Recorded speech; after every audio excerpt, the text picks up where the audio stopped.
ഇത്തരത്തിൽ അക്രമം നടത്തുന്ന, ഇത്തരത്തിൽ കുഴപ്പങ്ങൾ ഉണ്ടാക്കുന്ന എത്ര പേർ TP കൊല്ലപ്പെട്ടപ്പോ, ഷുക്കൂർ, ശരത്ലാൽ, കൃപേഷ്, അസ്ലം, അങ്ങനെ ഷുഐബ്, എത്ര ആളുകൾ, എത്ര പേർ.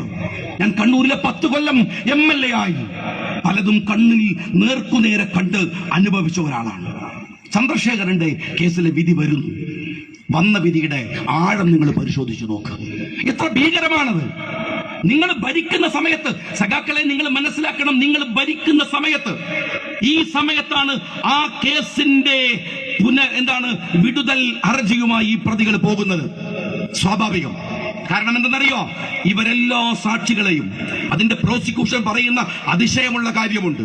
എന്തെന്നാൽ കോടതി മുറിയിൽ ജഡ്ജിന്റെ മുമ്പിൽ അതീവ രഹസ്യമായി അവർ കൊടുത്ത മൊഴികൾ, ആ മൊഴികൾ കൊടുത്ത ആളുകൾ കോടതിയിൽ വന്നിട്ട് പറയാണ്, അങ്ങനെ